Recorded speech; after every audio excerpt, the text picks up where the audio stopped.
ఓం శ్రీ మహాగణాధిపతి నమ. శ్రీ గురుభ్యో నమ. హరి ఓం. మొన్న ఆషాఢ నవరాత్రుల్లో చక్కగా చెప్పారు. నవరాత్రులని కూడా వారాహిదేవిని ఏ రోజున ఎలా చేసుకోవాలో అన్ని చక్కగా చెప్పారు కదా. అందుచేత శ్రావణ మంగళవారాల్లో కూడా శ్రావణ శుక్రవారాలు ఎలా చేసుకోవాలో కూడా ఏ రోజుని ఏ మంగళవారం ఏ ప్రధాన దేవత దానికి ఇచ్చేటువంటి ఫలితం ఏంటి అని కూడా భక్తులందరూ కూడా ఫోన్ చేసి అదే విధంగా మెసేజ్లు పెడుతున్నారు. అంచేత ఆ భక్తుల కోరిక మేరకు నేను ఈ పూట భక్తుల కోరిక మేరకు చెప్తాను. ఫస్ట్ మంగళవారం, మొదటి శ్రావణ మంగళవారం నాడు ఏం చేసుకోవాలనేది ప్రొసీజర్ అంతా, విధానం అంతా కూడా చెప్తాను. ఏం నివేదన పెట్టుకోవాలి, ఏ విధమైన పూలతో పూజ చేసుకోవాలి అంతా చెప్తాను. సావధానంగా వినండి. ఓం శ్రీ మహాగణాధిపతి నమః. శ్రీ గురుభ్యో నమః. హరి ఓం. శుక్లాంబరధరం విష్ణుం శశివర్ణం చతుర్భుజం ప్రసన్నవదనం ధ్యాయేత్ సర్వవిఘ్నోపశాంతయే.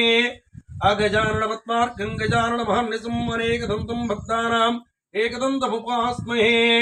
గురుబ్రహ్మ గురువిష్ణు గురుదేవో మహేశ్వరః. గురు సాక్షాత్ పరబ్రహ్మ తస్మై శ్రీ గురవే నమః. జయ జయ మధుసూదన కామిని ఆదిలక్ష్మి సదా పాలయ మాం. ఓం శ్రీం హ్రీం క్లీం ఓం హిరణ్యవర్ణాం హరిణీం సువర్ణరజత శ్రియాం చంద్రాం హిరణ్మయీం లక్ష్మీం జాతవేదో మమావహ. ఓం హ్రీం శ్రీం ఐం క్లీం సౌః ఆదిలక్ష్మి కామేశ్వర్యై నమః. ఓం హ్రీం శ్రీం ఓం హ్రీం శ్రీం ఐం క్లీం సౌః ఆదిలక్ష్మి కామేశ్వర్యై నమః.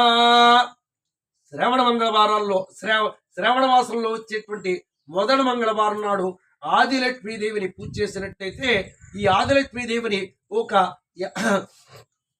ఎర్ర గన్నేరు పువ్వులతోటి పూజ చేసినట్టయితే మనకి ఏమొస్తుందనేది అందులో మంత్రశాస్త్రంలో చెప్తున్నాడు. చూడండి.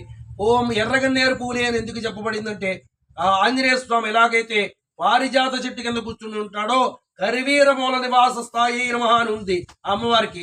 కరివీర చెట్టు కింద, ఆ ఎర్రగన్నేరు చెట్టు కింద ఆవిడ స్థిర నివాసం ఉంటుందట. అందుచేత ఆ ఎర్రగన్నేరు పువ్వులతో కనుక మొదటి మంగళవారం నాడు, శ్రావణ మాసంలో వచ్చేటువంటి మంగళవారం నాడు పూజ చేసుకున్నట్టయితే చెప్తున్నాడు. చూడండి. ఓం హిరణ్యవర్ణాం హరిణీం సువర్ణ రజత శ్రియాం చంద్రాం హిరణ్మయీం లక్ష్మీం జాతవేదో మమావహ అన్నాడు.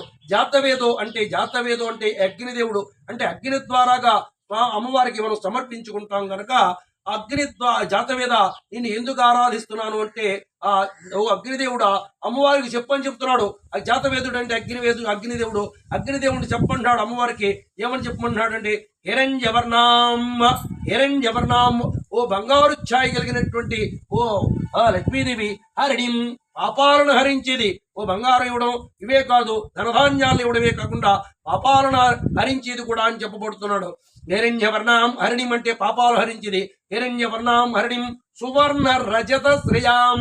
సువర్ణం అంటే బంగారం, రజతం అంటే వెండి. అంటే బంగారు వెండి ఆభరణాలు కలిగినటువంటి ఏ లక్ష్మీదేవిని సువర్ణవర్ణాం హరిణిం హిరణ్యవర్ణాం హరిణిం సువర్ణ రజత శ్రేయాం చంద్రాం చల్లగా ఉంటుందట. చంద్రులాగా చల్లగా చూస్తుంది అంటున్నాడు. మనస్సు ప్రశాంతాన్నిస్తుంది. ఇంట్లో చంద్రాం హిరణ్మయీం బంగారమే కలిగి ఉంటుంది. అంతా కూడా బంగారమయమై ఉంటుంది.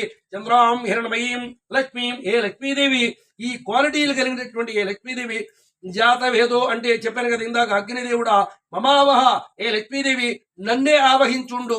అక్కడ అటు ఇటు పోతే కుదరదు అంచేత నన్నే ఆవహించుండు అంటే ఈ మంత్రంలో ఎవరు చేసుకుంటే వాడికే పుణ్యం. మమావహ నన్ను ఆవహించుండు, అటు ఇటు పోతే కాదు, నేను బాధల్లో ఉన్నాను, నాకు ధనాన్ని కలగజేయి, పాపాలను హరించు అని చెప్తున్నాడు. అలాగే దాంట్లో కూడా చెప్తాడు మునిగణ వందితే మోక్షప్రదాయిని ఆదిలక్ష్మీదేవి డబ్బులు ఇవ్వడం పాపాలు హరించడమే కాదు.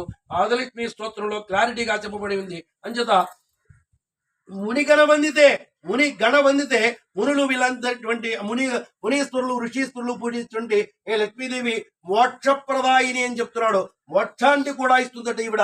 అంచేత ఈ శ్రావణ మంగళవారం, మొదటి శ్రావణ మంగళవారం నాడు ఆదిలక్ష్మీదేవిని ఎర్రగన్నేరు పువ్వులతో పూజ చేసుకున్నట్టయితే పైన చెప్పాను కదా, మూడు మంత్రాలు చెప్పాను, మళ్ళీ చెప్తున్నాను చూడండి.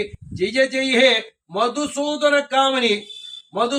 కామిని ఆదిలక్ష్మి సదా పాలయమాం ఈ మంత్రంతో కానీ అదేవిధంగా శ్రీ సూక్తంలో మొదటి రుక్కు అయినటువంటి హిరణ్యవర్ణం మొదటి రుక్కుతో కానీ లేదా ఓం హ్రీం శ్రీం ఐం క్లీం సౌహ ఆదిలక్ష్మి కామేశ్వర్యే నమః. ఇందులో చూడండి, కామ ప్లస్ ఆదిలక్ష్మీదేవి ఏమిస్తుంది అంటున్నాడు? కామ ఈశ్వరుడు. కామాలంటే కోరికలు, మన కోరికలన్నీ కూడా తీరుస్తుంది అంటున్నాడు. ఆదిలక్ష్మి కామేశ్వర్యే నమః. కామ ప్లస్ ఈశ్వరి కామేశ్వరి, కామేశ్వర్యే నమః. ఏ లక్ష్మీదేవి, ఆదిలక్ష్మీదేవి, ఏ కామేశ్వరీదేవి నీకు నమస్కారం అని చెప్తున్నాడు. అంచేత ఈ 3 మంత్రాల్లో ఏదో ఒక మంత్రంతో, ఎర్రగన్నేరు పువ్వులతోటి, ఎర్రగన్నేరు పువ్వులు లేకపోతే ఎర్ర గులాబీ పూలు, ఎర్రగన్నేరు పూలు లేవు కదా అని మానేయక్కలే, ఏదో ఒకటి, ఏదో ఎర్రగన్నేరు పూలతోటో లేదా గులాబీ పూలతోటో లేదా చామంతి పూలతోటో, చామంతి పూలతో చేస్తే బంగారు పూలతోటే పూజ చేసినట్టు అన్నాడు. అంచేత ఏదో ఎర్రగన్నేరు పూలు దొరికితే ఈ అవైలబిలిటీ ఎర్రగన్నేరు పూలతో చేయండి, లేకపోతే ఏదో భక్తి ప్రధానంగా ఆ ఆదిలక్ష్మీదేవిని ప్రాధాన్యంగా ఈ 3 మంత్రాల్లో ఏదో ఒకటి చేసుకున్నట్టయితే అమ్మవారు ఈ క్వాలిటీలన్నీ కూడా మనకి సంప్రాప్తింపజేస్తుందని చెప్తున్నాడు.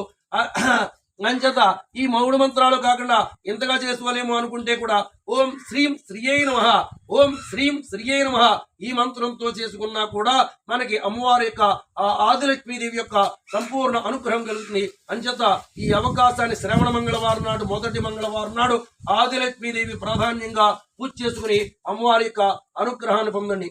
ఓం మంగళం గోసలేంద్రాయ మహనీయగుణాత్మనే చక్రవర్తి ధనుజాయ సార్వభౌమాయ మంగళం సర్వమంగళ మంగళ్యే శివే సర్వార్థ సదకే శరణ్యే త్రయంబకే దేవి నారాయణీ నమోస్తుతే.